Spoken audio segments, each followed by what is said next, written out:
Salajengna ayat anu baris dijelaskeun anu aya dina Al-Qur'an surat Abasa surat ke-80 tingawitan ayat 24. Ayat 24. A'udzubillahi minasyaitonirrajim. Fal yang duril insanu ila to'ami, maka jalma teh sok gerak merhatikeun kana tuangeun, perhatikeun kana tuangeun to'am.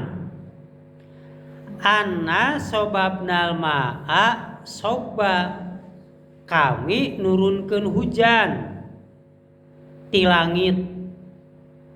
Tsumma syaqqaqnal ardo syaqqa, tuluy kami nyuburkeun ieu bumi ku ayana hujan, ieu taneuh jadi subur. Fa ambatna fiha habba, tuluy kami ngajadikeun tadina ieu taneuh teh pirang-pirang sisikian. Wa inaban, oge tangkal anggur. Wa qodba, sayur-sayuran. Wa zaituna, tangkal zaitun. Wa nakhla, tangkal korma. Wa hadaiko gulba, jeung pirang-pirang kebon dugikeun ka katempona hejo ngemplo. Wa fakihatan, oge pirang-pirang bumbuahan. Wa abba, pirang-pirang jujukutan. Mata alakum ta eta teh sadayana oge diciptakeun didamel ku Gusti Allah teh eta teh kanggo kasenangan aranjeun kanggo manusia. Wali an amikum, jeung eta teh pikeun ingon-ingon aranjeun. Nah, ieu salah sawios kanikmatan anu ku Gusti Allah dipasihkeun ka urang. Anu urang makana kudu tetep bersyukur ka Gusti Allah. Urang ku Gusti Allah dipasihan rizki tuangeun. Kumaha tah carana Gusti Allah masihan rizki? Matak sok disebat hujan teh eta teh rizki gitu. Hujan teh eta teh rizki. Nah, Gusti Allah ka urang masihan rizki, prosesna dikawitan ku diturunkeunana hujan. Nah, hujan diturunkeun prosesna Gusti Allah nyiptakeun di ieu alam teh, nyiptakeun panon poe. Panon poe nyorot kana laut, kana sungai. Tuluy eta cai ti laut jadi uap. Tuluy eta uap teh ngahiji jadi awan. Tuluy eta awan teh di mana eta awan teh muatanana caina geus berat, geus jadi saha basikol, geus jadi awan anu berat, maka turun weh cur jadi hujan gitu. Jadi cai gitu. Aya oge anu masih keneh tepi ka dunia teh masih keneh can jadi cai. Masih keneh jadi es. Aya nu kitunya. Eta teh awan anu luhur. Ari awan anu luhur kumargi udara teh beuki luhur, beuki tiis darajatna, darajat celciusna. Jadi awan anu luhur pisan mah jadi es. maka nalika geus berat turun ka ieu permukaan bumi can mencair pisan jadi we hujan es gitu. Kenapa sekali-kali sok ngalaman aya hujan es gitu. Bahkan oge urang sakali-kali sok ngalaman angin puting beliung atau angin tornado atau angin puyuh gitu. Eta kan prosesna kusabab waktu harita dina permukaan bumi hawa masih keneh panas gitu. Tuluy hawa nu di luhur tiis, hawa anu panas kaluhur, hawa anu tiis ti luhur kahanap tabrakan antara udara anu panas jeung tiis maka muter, maka angin anu muter sok disebut angin puting beliung, angin puyuh, angin tornado. Biasana memang terjadi di daerah-daerah anu dina permukaan bumi na hawana panas gitu. Nah Gusti Allah nurunkeun hujan tuluy kuturuna hujan taneuh teh jadi gemur jadi subur. Jadi lamun taneuhna gembur lamun taneuhna subur engke akar tatangkalan gampil itu gampil menembus taneuh teh. Tapi lamun taneuh garing tatangkalan teh akar teh hese nembus kana taneuh. Jadi ku ayana taneuh kahujanan taneuh jadi gembur sehingga tangkal akarna bisa menembus kana taneuh. Sabab ari tatangkalan tadi disebat kami Gusti Allah wa ambatsna kami ngajadikeun tumbuh-tumbuhan ya haban sisikian. Tah si tatangkalan biji-bijian jadi tuluy ngaluarkeun akar. Eta akar teh nyanak makanan. Naon makanan nu dicanak tina taneuh? Aya 3 rupa ya. Aya 3 rupa anu dibutuhkeun ku tatangkalan. Kahiji nitrogen. Jadi nu dibutuhkeun ku tatangkalan teh dina jero taneuh teh kahiji nitrogen. Kadua fosfor gitu. Katilu kalium. Taya 3 jenis ya gitu. Tatangkalan teh ngabutuhkeun nitrogen, ngabutuhkeun fosfor, ngabutuhkeun kalium gitu. Kanggo naon eta tatangkalan butuh nitrogen? Eta teh supaya tangkalna dauna gitu. Jadi tereh gede. Jadi lamun tatangkalan terpenuhi pangabutuh hirupna nitrogena cumpon tangkalna tereh gede. Dauna tereh gede gitu. Tatangkalan nyedot tina taneuh teh butuh ku fosfor. Kanggo naon eta fosfor tatangkalan? Apa tatangkalan teh butuh engkena jadi kemang, jadi buah. Ta eta kemang jeung buah teh sumberna tina makanan, tina fosfor. Tuh. Nya kitu deui tatangkalan teh butuh kalium. Pan tatangkalan teh kudu kuat, ulah lembek gitu. Ta ieu gitu.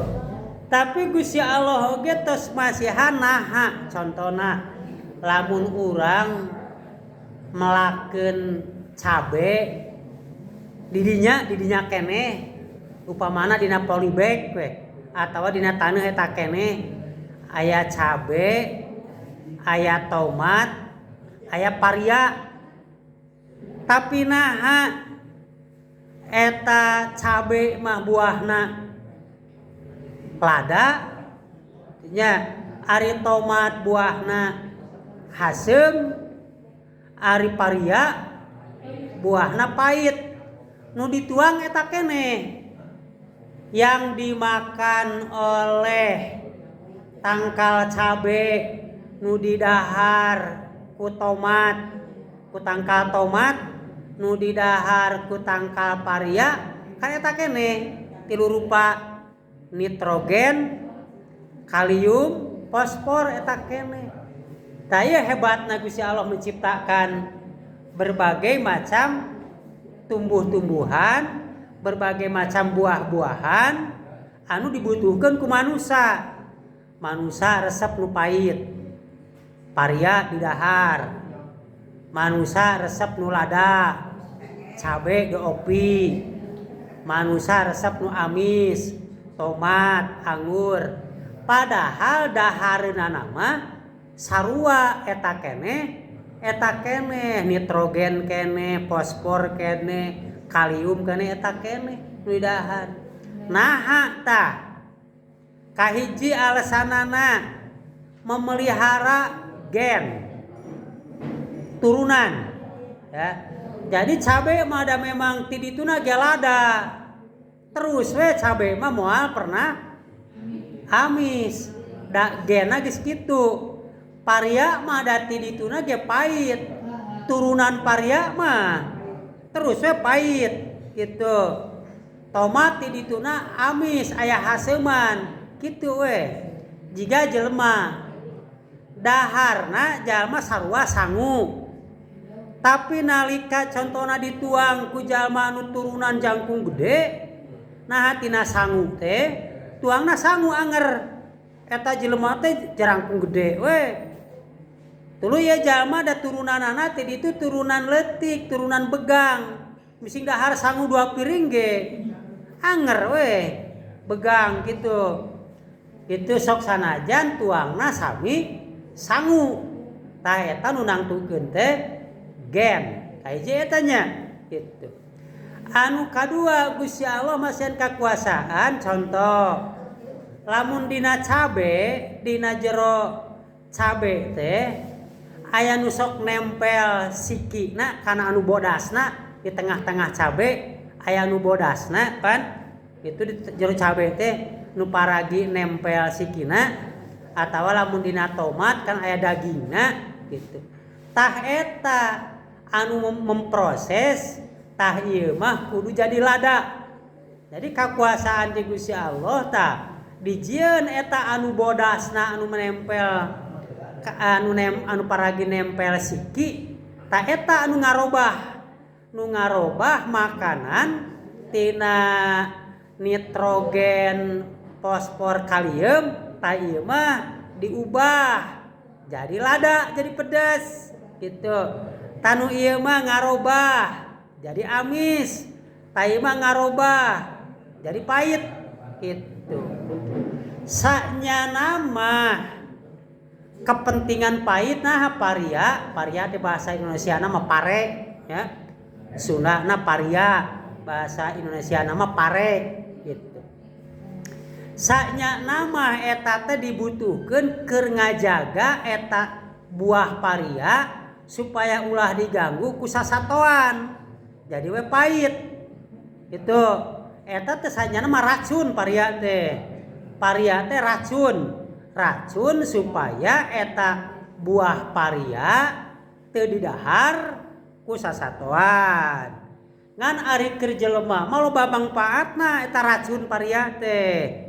Nya eta keur ngalawanan bisi boga panyakit gula. Contohna penyakit gula teh talawanan ku eta ku racun paria. Matak sok aya istilah urang teh kudu pahit daging, pahang tulang supaya teu babari kaserang penyakit. Matak sakali-kali mah kudu tuang tah, kudu nuang paria gitu. Tah matak urang biasana para petani lamun melak tatangkalan osok dibantuan supaya tereh gitu ku pupuk anu ngandung tadi teh nitrogen, anu ngandung fosfor, anu ngandung kalsium. Paling itu biasanya gitu. Tong urea unggul. Da urea unggul mah eta mah nitrogen. Jadi eta mah keur numbuhkeun unggul supaya eta tangkal tereh gede, dauna supaya loba. Ngan lamun loba ting urea engke bakal gabung. Loba teuing dauna. Jadi engke moal aya kana buahna.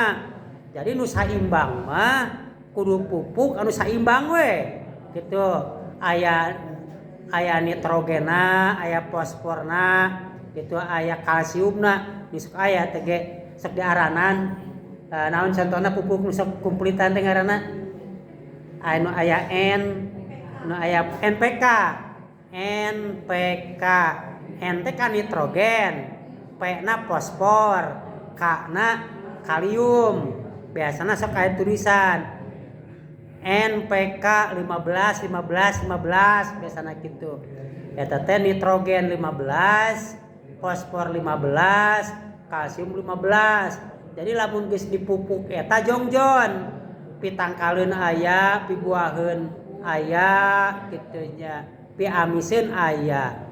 Bungbuahan tangtuna beuki kolot, beuki kaditu beuki amis ya. Kusabab tadi teh diubah tina anu jero dagingna teh mung buah asalna haseum heula. Haseum. Tapi maju ke ka kolot, maju ka amis. Makana buah bungbuahan hayang pol ngeunahna amisna kudu cenah amis dina tangkal. Lamun diala atah keneh dipeuyeum eta can sampurna. Tuluy can sampurna pikeun eta zat amisna kaburu diala jadi we rasana haseum gitu. Jadi mun hayang eta kitu. Nya oge lamun urang meuyeum kudu dihijikeun jeung nu amis tereh asak. Lamun meuyeum hijikeun jeung nu asak. Mun urang meuyeum buah hijikeun sakarungkeun upamana jeung gedang nu geus asak terpengaruh terangsang. Eta buah nu atah bakal tereh asak kapangaruhan ku gedang nu geus asak. Jadi urang meuyeum bungbuahan anu atah di tempat anu haneut ya. Mun meuyeum ku di tempat nu haneut ya, ulah dina kulkas. Moal asak-asak meuyeum na kulkas. Lamun meuyeum kudu di tempat anu haneut ya. Tur lamun aya hijikeun jeung bungbuahan anu tos asak. Jadi terangsang terpengaruhi kabawa we tereh asak. Fal yang duril ingsan ala to'amih, sok manusia perhatikeun kana tuangeun. Tah eta naon diciptakeun ku Gusti Allah, bungbuahan, tumbuh-tumbuhan nu sejena rumputan, sayur-sayuran, eta teh mataun, kenikmatan pikeun aranjeun. Tah ku Gusti Allah teh dibewarakeun ngarah naon dijelas-jelaskeun. Ngarah ka harti, ngarah urang teh bersyukur. Geuningan Gusti Allah teh masihan rezeki ka urang teh. Ngalangkungan ka hiji turunkeun heula hujan. Kitu nya. Jeung teu sembarangan Gusti Allah ge ngatur nurunkeun hujan teh supaya tiap daerah, tiap negara kaagehan. Contoh mun urang di Indonesia iraha urang dibere hujan ku Allah engke we ti mimiti November pi ka Maret gitu contona. Nah kumaha kitu kan carana panon poe teh masyriqain jeung maghribain. Tempat kaluar panon poe teh ti wetan tapi ti wetanna teh teu anger. Wetan belah kaler jeung wetan belah kidul masyriqoin, dua tempat terbit matahari. Dina bulan-bulan samemeh November panon poe di Indonesia katempona kaluarna wetan tapi belah kaler gitu. Lamun panon poe wetan belah kaler nyorotna eta panon poe ka daratan-daratan, contohna daratan Australia gitu. Lamun panon poe nyorot kana darat moal ngandung awan sehingga moal turun hujan, maka di Indonesia usum kemarau, usum halodo, maka urang tara pepelakan di kebon gitu. Nah bagian saha, bagian batur engke rezeki di daerah nu sejen gitu. Engke ti mimiti November ta panon poe teh bergeser ka belah kidul gitu, wetan tapi belah kidul. Sanyana mah gerakan semu da panon poe na mah teu ngageser, nu ngageser mah gerakan bumi. Taya dunia nu urang di eusian. Keti November, Desember, Januari, Februari, Maret. Tah eta teh panon poe di Indonesia aya di belah wetan kidul. Gitu. Nyorot ka daerah laut gitu. Laut lobana disorot, contohna laut Indonesia, lautan Cina. Lamun panon poe nyorot kana laut, maka bakal nimbulkeun awan. Eta awan engkena bakal jadi hujan. Maka geus kamungkinan di urang di Indonesia November, Desember, Januari, Februari eta teh usum hujan. Sehingga urang Indonesia loba nanam bangsa tadi teh biji-bijian di kebon-kebon, kebon-kebon sayuran. Bagian urang teh bagian bangsa Indonesia nu bagian nanam ke bagian panen gitu. Sabab aya manusia anu memang butuhna usum kemarau, aya anu manusia butuhna teh usum hujan sararea oge. Aya anu butuh abdi mah butuh ku usum kemarau gitu. Mungkin upamana urang Tegal mah tukang nanam bawang butuhna teh usum kemarau. Antara lamun usum hujan tanahna banjir, mun dipelakan baruruk. Jadi jalma teh kan beda pangabutuh.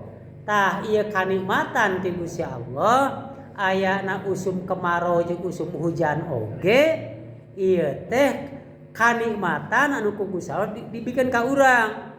Lamun halodo terus bakal loba masalah. Lamun hujan terus loba masalah. Maka Gusti Allah anu Maha Welas, Maha Asih, Maha Rahman, nagara teh daerah teh sekali-kali usum halodo, sekali-kali usum hujan. Tak kitu Gusti Allah carana mere rezeki ka urang. Jadi urang teh kudu syukur ka Gusti Allah teh alhamdulillah dibere rezeki. Ta eta nama tidinya nya awal nama. Geuning urang sok ngadoakeun ya Allah abdi teh gaduh kasulitan, butuh artos kanggo ieu nyuhunkeun tulung. Nah teu menta hujan. Tapi urang teh mentana teh menta duit ya. Sanyana mah eta mah rangkaian mungkin geus rangkaian kasabiriji lah gitu.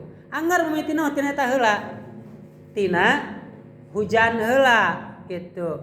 Tina eta hujan.